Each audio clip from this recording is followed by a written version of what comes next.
Today we're talking with successful entrepreneur Jonathan Otto and how you can invest in yourself, as well as how you can provide great value. And stay to the very end because Jonathan wants to partner with you on a deal. All right, join us today. Early on, it was bigger. It was a high ticket price. It was $100,000. So talking about investing yourself. Investing Secrets with Kevin Attride. I'm Kevin Attride, and welcome to Investing Secrets with Kevin Attride. I'm so excited. We have an amazing guest here in studio. Jonathan Otto is not only a very successful entrepreneur, but he's a dear friend, and he's here today to impart some wisdom to you. So I'm so excited. Jonathan, thank you for joining us. Thank you for having me, Kevin. It's an honor. John, I'm really interested. You're a successful entrepreneur. You're also an investor. Do you have some words of wisdom for us in today's climate? Sure. So, the entrepreneurship of being able to think for yourself, to be able to pave your own way, I think is really important. So we've all got to learn to think differently. And in the times we're living in the opportunities that are around us, the propensity that we could have to kind of, want someone else to make decisions for us, to go with the flow. These are all things that we have to fight against. The things that I had to fight against a lot. So there's this investment, the first thing, so number one, the first thing to invest in, people are going to be shocked at what I'm going to tell people to invest in, You're not going to think that this is the first thing you should invest in. And not only is it the first thing you should invest in, it's the thing you should invest in the most often, most frequently, and arguably the most amount of money. And that is yourself. And so so from that place, you can work out what to do. So for example, should I invest in Bitcoin? Should I invest in real estate? Should I invest in a tech startup company? Well, a small business or whatever it may be. Yeah, exactly. The first question that we should ask ourselves, well, am I a good investor? How do I make choices? How do I skilled investor. Exactly. And firstly, a skilled investor is going to be an educated person, somebody that is learning and humble and teachable. So they have this saying, like, readers are leaders. And so leaders are people that sit at the feet of other people frequently.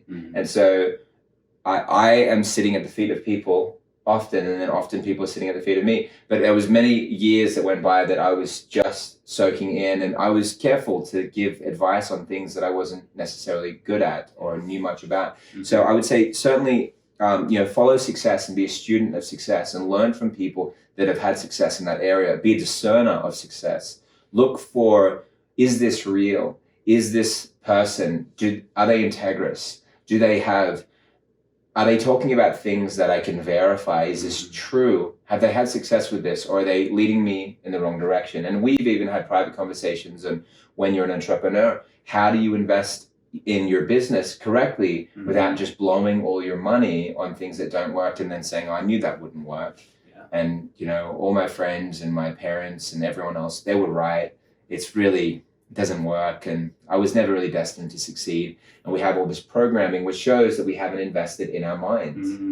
So mindset is very important. It's critical. You just can't do anything without that, because you have to think, even if you make a good investment, you may be making all this chatter inside your mind, maybe saying, like, that was such a bad idea, and you're regretting and stumbling over it, and because you're so uncertain about what you've done because you don't have enough knowledge about it. So you need to take time to study that and be willing to take the time. That's a huge piece of the puzzle, to study something out, to consider it, to think about it from multiple angles, to ask other people about it, and not be too attached, because often people make very emotional decisions. Yes. And emotion is obviously something that is in us, and we should also arguably make emotional decisions. But we have to have our emotions subject to our reasoning. So our ability to compute and understand something and see how it works and then feel emotion attached to it, because sometimes it's something that you're too attached to, that your emotion is so strong. There's a very good chance that's going to be a very bad decision. That investment is one that you shouldn't make. You're too attached to it. You're blinded by it. Have somebody else help you to see whether that's a good decision or not. Consider it further. But, we can go specific as well. So, I'll let you kind of that's a really helpful start about investing in yourself. And you're just coming back from a mastermind. Sure. Yeah. You attend a number of masterminds. Yeah. what are some of the themes you're hearing in some of your, the latest masterminds, either improving yourself or, some things people need to think about in today's setting? Sure, absolutely. So I'll, we can go to some actual things that people can consider investing in right now. And so some of the things I'm learning, some of the things that I'm picking up from others, some of the investments that I'm making, there's a lot. Like, for example, if you look at private conversations that we're having with your wife and my wife, and we're talking about things like food shortage, will these things happen? Mm-hmm. And what is a way that we can be set up, for example, like a lot of people, when they understand like, the world, things are going to go wrong. There's going to be all these problems. You're going to have to store up all this food in your house, buy lots of guns and ammunition, and just guard what you got, and just sit here and just watch anyone that's coming like for a it. fortress. Yeah, and it's actually scarcity without realizing. Uh-huh. And scarcity is actually not how you succeed in life. Yes. And it doesn't mean that you just kind of have no preparation strategy, that you're not willing to prepare. And if it makes you feel secure, if you're seeing facts that lead you to then say, I should get food and store this for security, and then you should do that, because you have seen information that leads you to do that. And you should do that, I believe, with an abundance mindset. Mm. And if you're going to grow food, what about growing food for those that you love as well? Yes. And so that they have a place. And maybe they don't see it right now. And you say, well, they don't see it. They don't deserve any of this. Well, we've all not understood a lot of things in our lives in important times when we should have understood them or known them. But where's that mercy and compassion? So there's these parts. Now, like coming into well, before you move on, food is one thing, but investing is another, although a number of similar characteristics of how do you think about how you do things together with like-minded individuals. So food shortages can very likely be upon us. You live in certain geographies, and maybe that's a reality. You walk into your grocery store and the shelves are bare. But how can you work with like-minded individuals to support one another? Mm-hmm. Also thinking about investments. How can you work with those that you trust, those who are highly ethical people, those you have in your sphere of influence? Mm-hmm. You actually work together for investments. Yes. Is your mastermind, any of your masterminds, are they talking in similar aspects? Yeah, absolutely. And so, like, let's take, for example, one of my colleagues, he invited me to a mastermind. It was through another friend, and it was a high ticket price. It was $100,000. So talking about investing in yourself, I don't think that everyone should make this decision. My business got to a certain level before I started making decisions like this. Yes. I mean, don't go and overextend yourself would be the first thing to do when you're investing. If something is going to make you, like, your heart palpitate at night, it's generally not a good move. The wealthiest Americans utilize private banking. I recommend the experts at Living Wealth when you're ready to implement this strategy. Do you have a certain percent of revenue or something where, let's say someone has started, being a success. They went from, garage startup to, let's say they're making $200,000 a year, and they're saying this $100,000.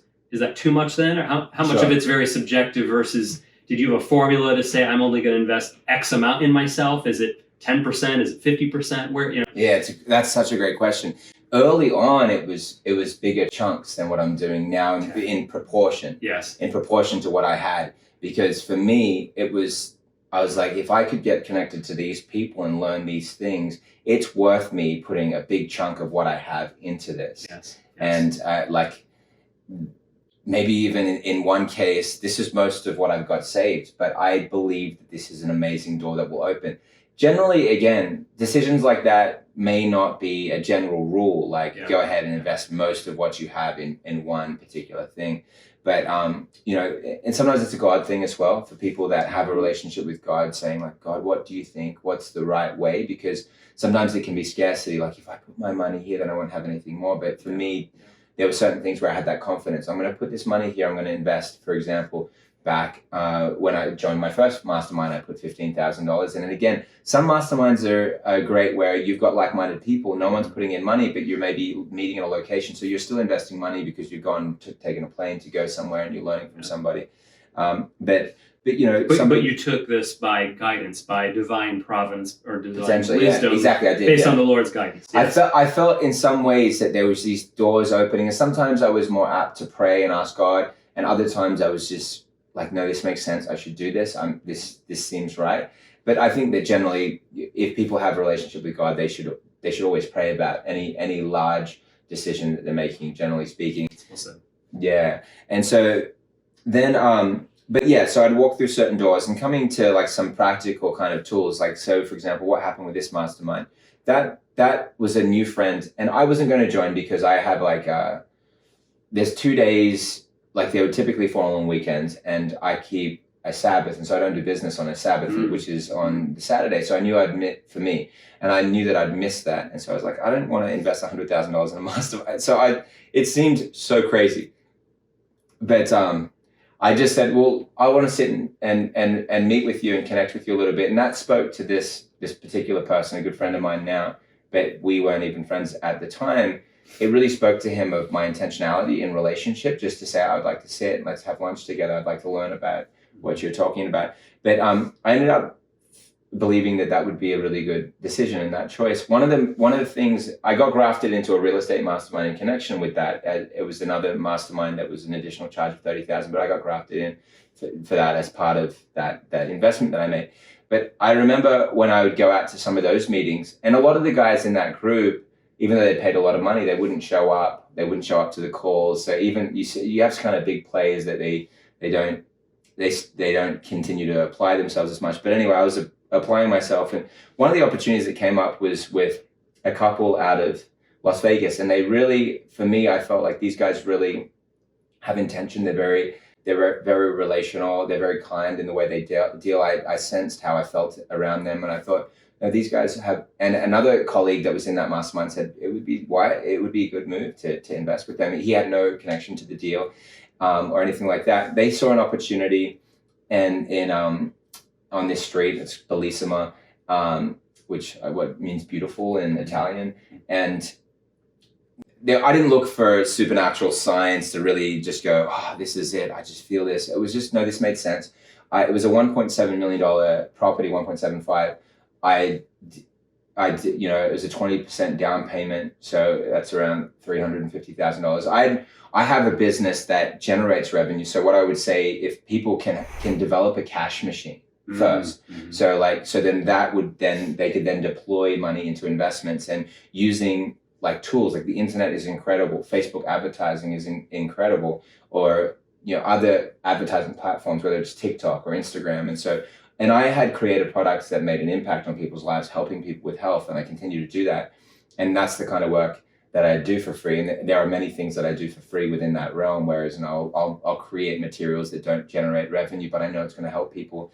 And then it's interesting, when you look at the content I produced, like I've published several hundred hours of content that I've released entirely for free, but then because it created such an impact, people purchased the books and DVDs and the packages and the additional materials because I led with value. So that's the first thing. When people are thinking as an entrepreneur, lead with value, blow people's socks off, help them first.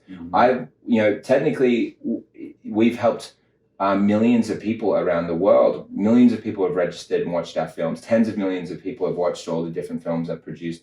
And it's had an impact on them. Many people's lives have been changed without giving me a penny. And I'm completely excited and ecstatic about that. And because other people said yes and they felt an impact, they were the ones that helped to carry that message to other people. I'll come back to this investment. So led with value, that's where that revenue came from. Well, and that's what really good value investors are looking towards, what investment provides value. Yeah, exactly. And you're coming from the opposite side of saying those who have success are demonstrating value. Yeah, there you go, exactly. And so then with this, for example, this property, I had some capital to deploy. It made sense for it not to just sit there in the bank. It made sense to put it into something that would generate revenue, which is still a value experience. So somebody that's going to rent this place is going to have a great experience. It's a beautiful place. These guys, again, they're operating in that realm. They know that area. I don't know those areas very well. But I'm still making all the direct transactions. I'm not sending the money to them. I'm not sending like $350,000 into their account. Like some people get really stuck. They'll be like, I really trust this person. They just send them all this money. That's generally not the move to make. In this case, I'm buying the house. I'm going through. I'm getting a loan for it. I'm going through that process. So now, led you to the deal, though. They led me to the deal, and then in this case, they made 10% of the rental price. Okay. And they made their 3% on the purchase of the price because they were the real estate broker. Gotcha. So like so then they put it on the private market, and they were looking for people to rent. And so this place rents out at $18,000 a month. Mm-hmm. Okay, so then 2 days ago, they asked me, they said the people in there, like they're famous YouTubers that are renting my place there in Bellissima, and they're like, they love the place. They'd love to do like a 6-month or a 12-month. Can you give them a break on the price? And I said, well, what price do you think? And then she said, I think 17, like just knock off $1,000. I think 17,000, and then 18,000 a month still for the 6 months, or 17,000 a month for the 12 months. And then I said, yeah, I think that's a great idea.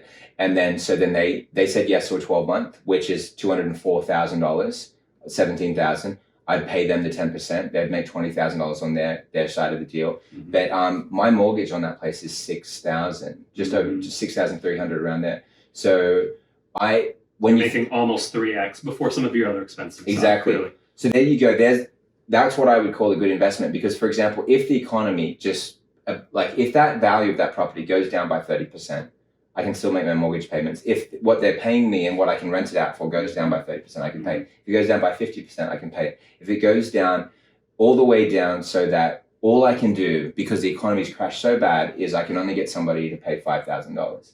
Now I've got $1,300 now that I've got to come up with myself to keep this thing afloat, so I don't have to sell it at a loss, and I will own this asset, which is worth, if the economy corrects, even over the course of 20 years, I'll have an asset which is worth $1.7 million, and probably, potentially, depending, will go up in value over time, over a longer period of time.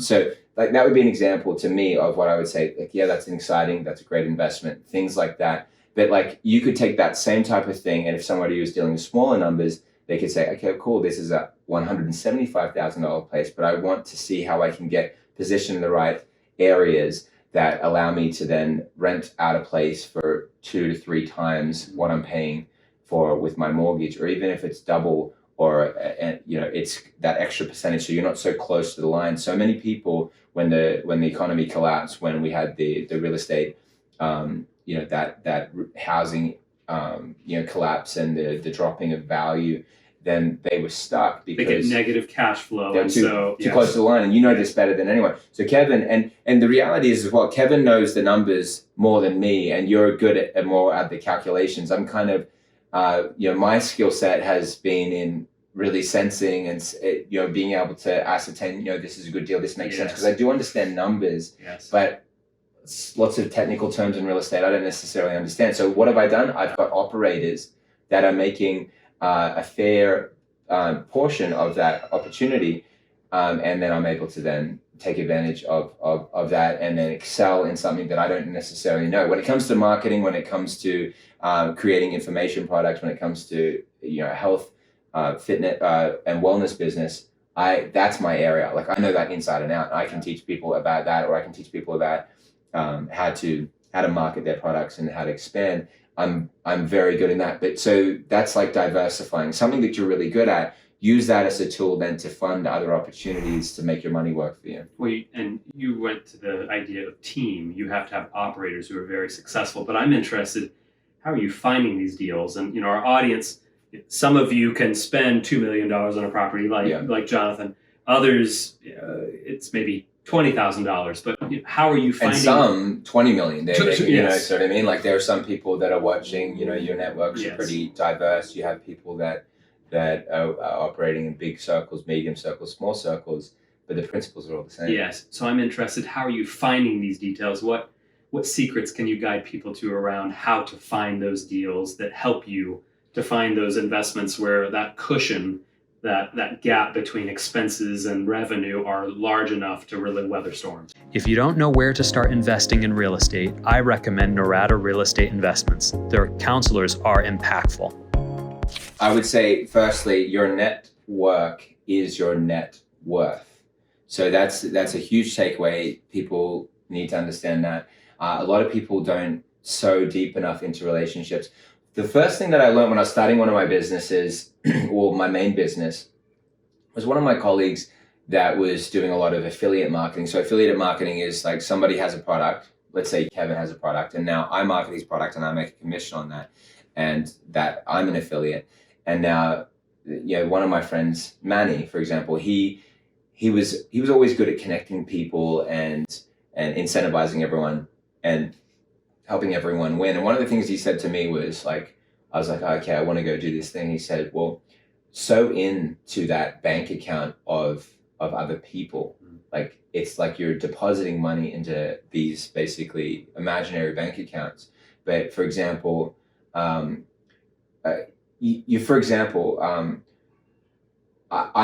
was, in this case, I was 3 hours away at a men's retreat. And then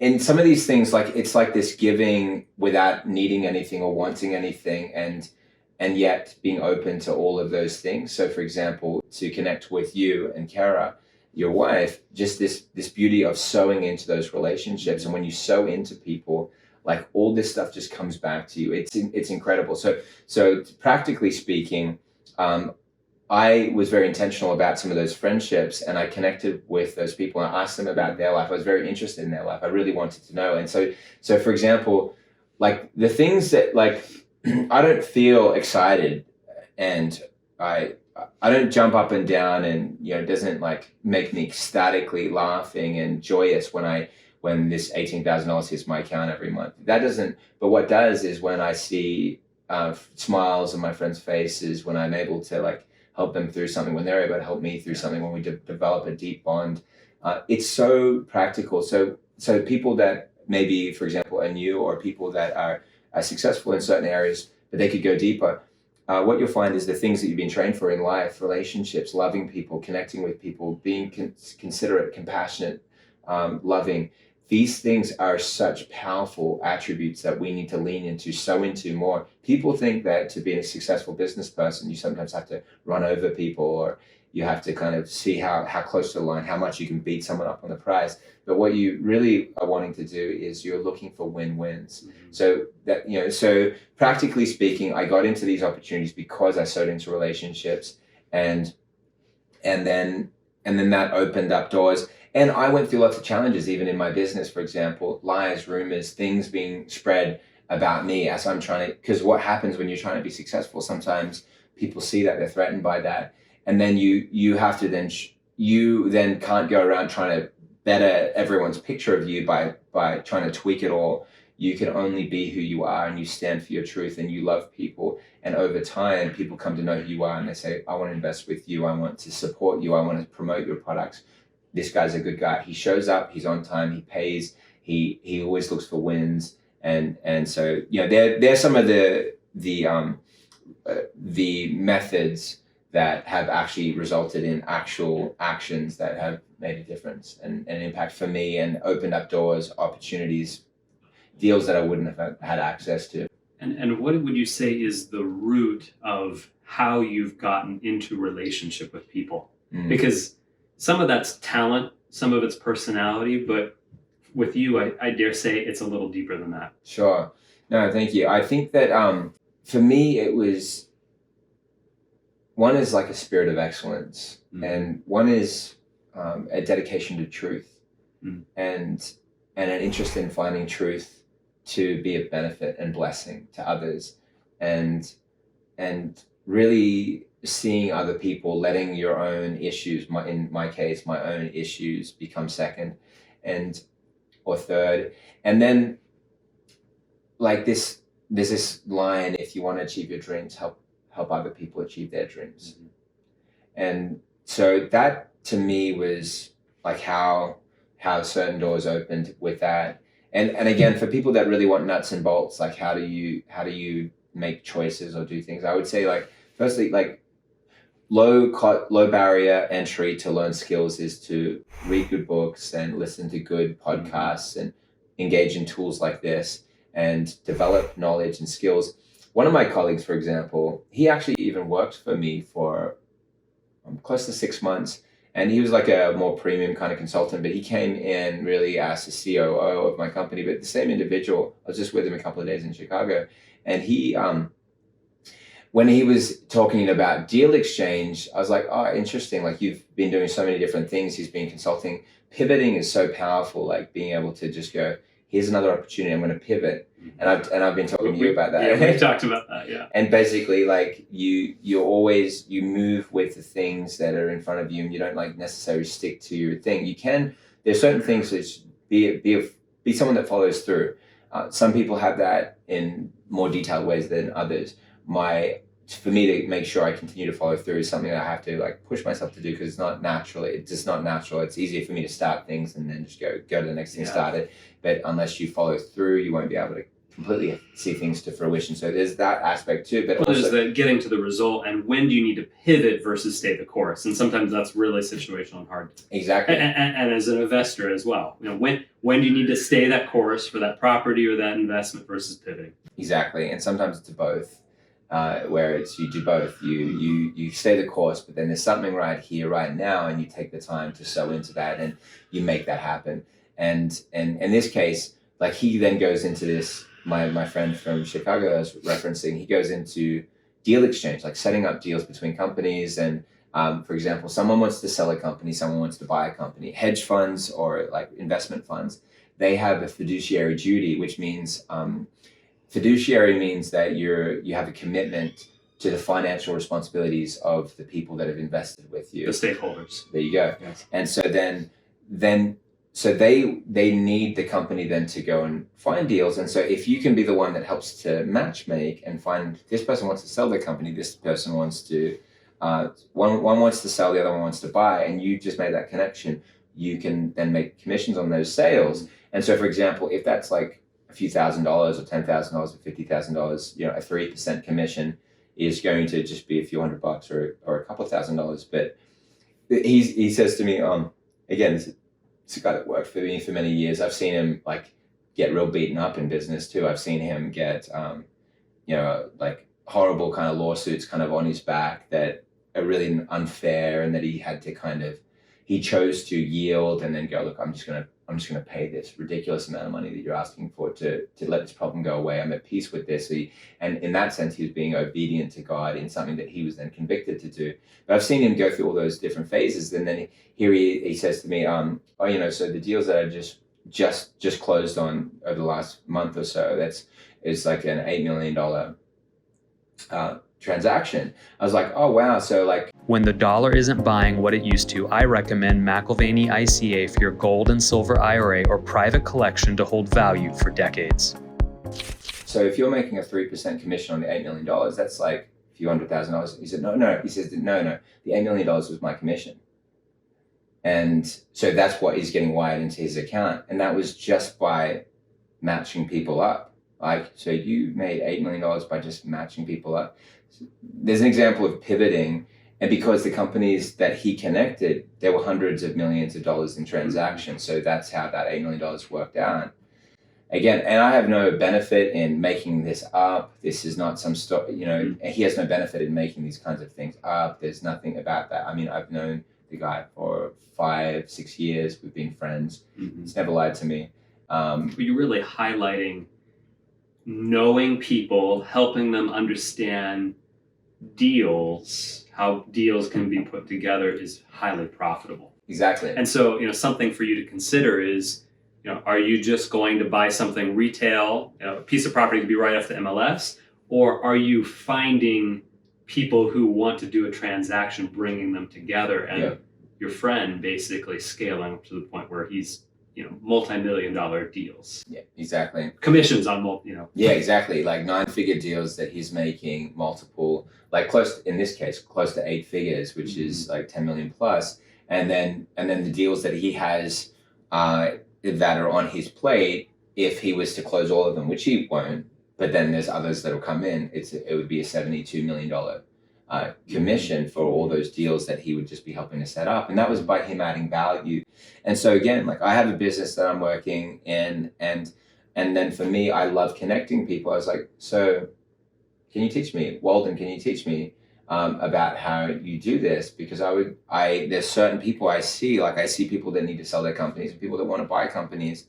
And I have not learnt of exactly how to just, get people to come together like that. But it's sometimes as simple as that, but they, there's a new skill that I'm learning. And so I don't normally get up at 6 a.m., but I got up at 6 a.m. to go to a breakfast with him and with other guys inside of that deal exchange and the leaders of some of the exchange that they're a part of, to learn that. And then I was going to fly back to where I live in Puerto Rico, but I'm going to stay a little bit longer so I can go and do a lunch with them and just learn and connect. And again, he's just a friend to me. And for me, it doesn't really matter. I'm not like, oh, my precious, what if I could do this? And those thoughts go through my mind. I'm like, no, that's not what it's about. And sometimes more money actually does complicate your life. So I don't necessarily even want certain things, but I just know that I should always be open and sometimes influence people that you're connecting with. And my Christian interests and my background is that I think that God wants sometimes for people to be in positions where they're in a place of relevancy in that relationship. So there's opportunities to speak about my faith and what matters to me and bring people closer to their maker and to have that healing and joy in their life. And that's what matters to me. That's what really lights me up. And I'm happy to go through all these other circles. And yeah, some of these things are great. It's great to have these opportunities. And we were just talking about as well, some of the donations, some of the charities that I'm sowing into and putting money into, because I see people starving in Kenya right now. So it's like, this is the oddity of sometimes the worlds I'm in, where this contrast is so strong. Like a lot of people are suffering, and the Bible actually says more blessed is he that gives than he that receives. And so I want people to have that opportunity too. So that also goes with me connecting people with causes like this that actually just cost me money, that I didn't get anything back from it other than satisfaction and joy. And I mean, I've been working in that charity in Kenya and famine relief for that particular one for around 12 or 13 years, maybe longer. But before that, it was in Mozambique, and I was learning how to help people in that way. And again, it's the same kind of principles. Like, okay, these people want to help. These people, we can, buy emergency food supplies. Here's an opportunity. One of my heroes in life is this blind farmer named Elizabeth, where she's the head of this internal refugee camp. She is literally blind. She was blind from the time she was a child. I put my hand up in front of her face. She can't see a single thing. And yet she's able to memorize her pathways for where she's planting these watermelons, and through the opportunity that we brought to her of the right watermelon seeds. And sometimes it's that simple, because she tried watermelon farming before, but the seeds weren't growing. But we had to get these hybrid seeds that were drought, and they were more drought resistant and things like this. And then she was able to use this enterprise to now hire an assistant to do more of the things that are more challenging for her, and to put her child through school with that money. So those are the things that light me up. Somebody going from $100,000 to $1 million, $1 million to $10 million, $10 million to $100 million. None of those actually make that big a difference in their lives comparatively to somebody that has no food and now has food. And so there's a lot of meaning attached to me when I do business, because I know of the impact that it has for people. And so I always keep that close to my heart. You just heard the story of impact and living a life of significance. And now Jonathan wants to partner with you to impact people's lives. Literally, as we speak, thousands are starving to death in Africa. And Jonathan wants to do something about it, and he wants you to partner with him. At this very moment, children are going to bed hungry night after night, and Jonathan is not sitting around. He is actively working to bring resources and food to those in need. Will you partner with him? Precious men, women, and children are at the brink of starvation right now. What will you do about it? I'm Jonathan Otto, and I'm here to tell you about something that's happening in Kenya. Look, the signs are written on the wall. People are suffering. People are going to die of starvation. And we see the signs for this. I'm in these communities. They come and bring these carcasses to me and say, look at this. This will be me. if I don't get help right now. If we are able to hit our goal, I'm confident from my experience in this country, we believe that not a single person will die if we can reach our target and if we can reach all of these people. It requires people from around the world that have big hearts. We need to wake up. We need to see the suffering of others and we need to respond. We reach 10,000 people at a time each time. So over the course of the 4 months, it's 240 tons of food that we're delivering. Along with those supplies is the seeds and the tools to help people to have self-sustainability, to make sure that these things don't happen again for these communities. Be a part of this mission with me to save these lives. We will save thousands upon thousands of lives. We have evidence for this in the past. We will do it again. We will do it with you if you have the heart to be a part of it, and I want to do it with you. We need help, we need support. We can't do this on our own. We're here to stand for the people, and we want you to stand with us. Let's turn the cry of oil into a cry of joy and happiness. Just so you know that all the money is going to food and clothing. King's Ransom here are so amazing and such a beautiful organization. I stand behind them. I'm so grateful and proud to be partnering with them in this mission. Thank you so much for considering this mission, and please don't forget these people in your prayers and in your efforts and your work when it comes to the things and the causes you give to. Make a donation here today to help be a part of the solution.